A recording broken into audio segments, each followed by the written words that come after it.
Hello friends, welcome to ethnic creation.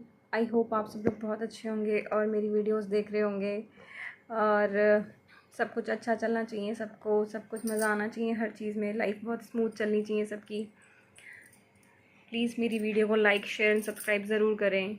Like करें मेरी videos को। आपके सपोर्ट से ही मेरा चैनल आगे बढ़ पाएगा, है ना।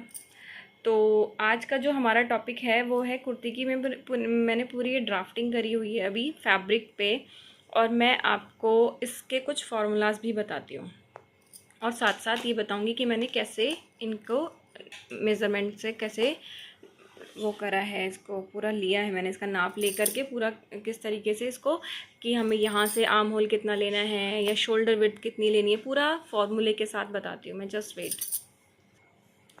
हाँ जी, तो ये देखिए, हम जब भी कुर्ते का मेज़रमेंट लेते हैं, सबसे पहले तो हम कोई भी फैब्रिक पे अगर कटिंग करने जा रहे हैं तो सबसे पहले हमारा फैब्रिक आयरन होना चाहिए, क्योंकि जब तक वो आयरन नहीं होगा ना उसमें इतनी फिनिशिंग नहीं आएगी। और जो कॉटन का फैब्रिक है उसको थोड़ा सा प्रेस के साथ में अच्छे से उसको आयरन करना चाहिए। तो जो हमारे मेज़रमेंट्स होते हैं वो क्या होते हैं, सबसे पहले हमें लेनी होती है सबसे पहले कुर्ती की लंबाई, ठीक है। उसके बाद कमर की लंबाई, फिर कमर से हिप तक की लंबाई, कंधा, बस्ट राउंड, वेस्ट राउंड, फिर उसके बाद हिप राउंड, आर्म होल, नेक डेप्थ और स्लीव्स की लंबाई और स्लीव्स राउंड।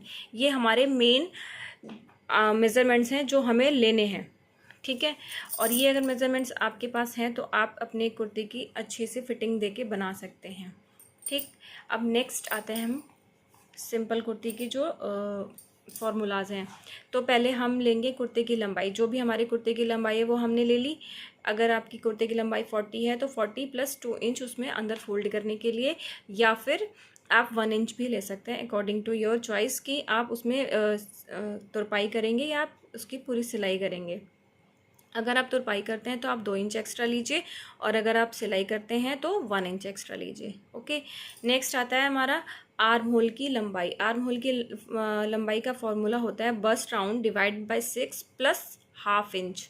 अगर आप इस फॉर्मूले से बनाएंगे तो आपकी कुर्ती में कभी भी झोल नहीं आएगा, कुछ नहीं होगा। और कुर्ती से जैसे कंधे गिरते हैं ना, सबसे बड़ा प्रॉब्लम पता है क्या होता है हमारा ना, जो हमारे शोल्डर्स डाउन होते रहते हैं, गिरते रहते हैं कंधे, तो वो कंधे नहीं गिरेंगे, ठीक है। तो ये फॉर्मूला हो गया हमारा आर्म होल की लंबाई bust round divide by 6 + ½ inch. फिर उसके बाद आता है हमारा चेस्ट की लंबाई। तो जैसे हमने ये आर्म होल की लंबाई, पहले यहाँ पे हमने आर्म होल की लंबाई लगाई, ठीक है। सबसे पहले हमने कुर्ती की पूरी लंबाई ले ली, उसके बाद हमने यहाँ पे आर्म होल की लंबाई का निशान लगाया। आर्म होल की लंबाई का फॉर्मूला क्या हुआ, bust round divide by 6 + ½ inch. उसके बाद हमने लगाया चेस्ट का फॉर्मूला, जो कि हमारा ये है चेस्ट, यहाँ से लेके यहाँ तक, यहाँ से लेके यहाँ तक, इस वाले पॉइंट तक। अब इसका फॉर्मूला क्या है, इसका फॉर्मूला है bust round divided by 4 + ½ inch. मतलब हमारा जो भी बस्ट राउंड है उसको हम डिवाइड कर देंगे 4 से, प्लस ½ इंच ऐड करेंगे उसमें। उसके बाद हम 2 इंच मार्जिन के लिए एक्स्ट्रा लेंगे। ये सिर्फ मैं आपको ड्राफ्टिंग का बता रही हूँ, जो कि हमारा जिस पे हमारी सिलाई होनी है, और जो मार्जिन है वो 2 इंच हमें एक्स्ट्रा लेंगे, ठीक है।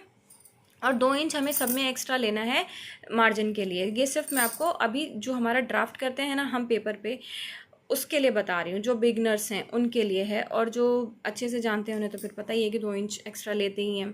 फिर आता है हमारा कमर की चौड़ाई। कमर की चौड़ाई का फॉर्मूला होता है waist round divide by 4 + ½ inch या 1 inch according to your waist. आपका अगर वेस्ट जैसे टमी निकला हुआ है तो आप उसमें ½ इंच कर सकते हैं, या जो अगर टमी निकला हुआ है तो आप उसमें 1 इंच ऐड कर सकते हैं, ठीक है। नेक्स्ट आता है आपका हिप राउंड। हिप की चौड़ाई, हिप की चौड़ाई का होता है formula hip round divide by 4 + ½ inch या 1 इंच। सेम यहाँ पे भी, अगर जैसे किसी का होता है ना पियर बॉडी शेप होता है, ऊपर से तो इंसान वो पतला सा है और नीचे से उसका एरिया काफ़ी बड़ा है, तो आपने क्या करना है उसमें 1 इंच ऐड करना है, ठीक है।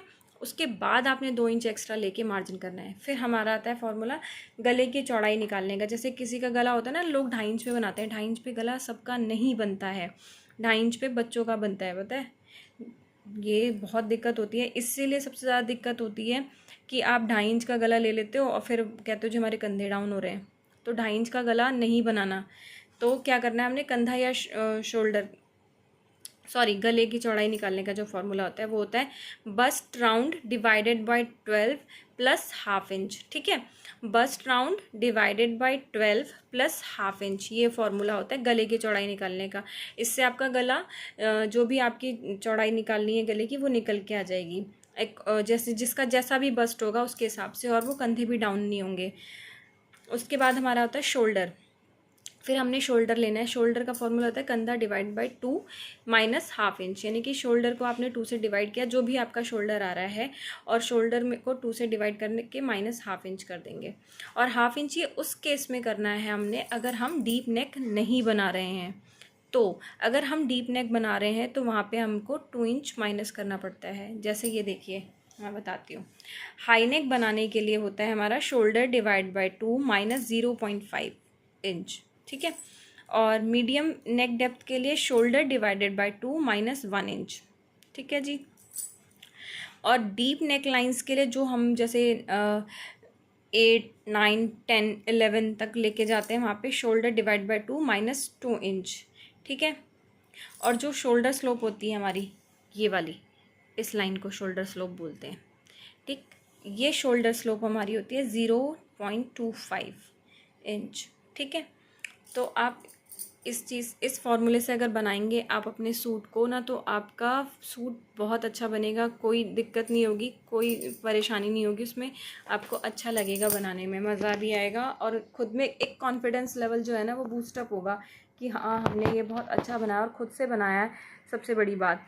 और सबसे इम्पॉर्टेंट चीज़ है ना, जो आपके पास ये ना कुछ चीज़ें हैं जो आपके पास टूल्स होने बहुत ज़रूरी हैं, जैसे कि आर्म होल शेपर होना बहुत ज़रूरी है।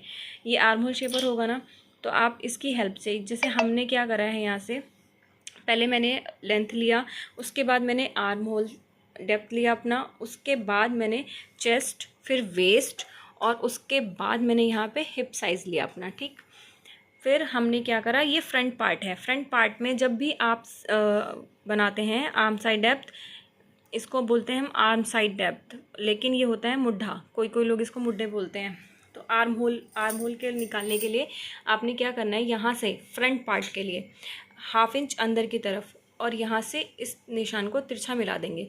ये निशान आपने तिरछा मिला दिया, फिर इस पॉइंट का हाफ करेंगे, ये जो भी आपका आएगा हाफ में अंदर की तरफ आधा इंच निशान लगाएंगे जो, और उसके बाद हम ये अपना आर्म होल शेप पर रखेंगे ऐसे।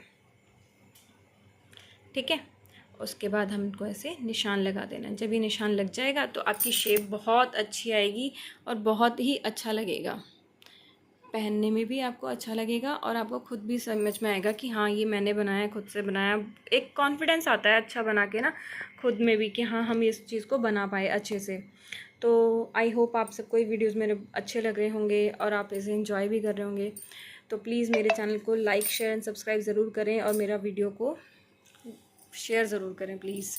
ठीक है, और ये यहाँ पे मैंने नेक निकाला था, ये जो मैंने नेक विड्थ बताया था ना आपको कैसे क्या फॉर्मूला होता है ये, और शोल्डर स्लोप, बस। और उसके बाद आप बुकरम पे नेक कटिंग करके इसको कैसे पेस्ट करना है, स्टिचिंग की वीडियो में डाल नहीं पाती क्योंकि मेरे पास भी कोई ऐसा है नहीं जो मेरा कैमरा होल्ड करे, या फिर किस तरीके से मैं मैनेज करूँ, मुझे खुद भी अभी समझ नहीं आता। पर शायद आगे मेरे को चीज़ें समझ में आए तो मैं अपनी स्टिचिंग की वीडियोस भी डालूँगी। ओके, और नेक्स्ट पार्ट में मैं इसको, अब बैक पार्ट तो बताने की नीड है, अगर नहीं तो बैक पार्ट में भी ऐसे ही करना है। ये हमारा बैक का हो जाएगा, ये हमारा फ्रंट का हो जाएगा, बस इतना ही है। बैक पार्ट में भी कुछ डिफरेंस नहीं है। और बैक नेक के लिए आपको 2 या 3 इंच लेना है तो ही ये फॉर्मूला वर्क करेगा, और अगर आप 10 या 11 इंच लेते हैं तो शोल्डर माइनस 2 इंच कर देंगे। ओके जी, थैंक यू। मेरे वीडियो को please like, share and subscribe ज़रूर करें। Bye bye.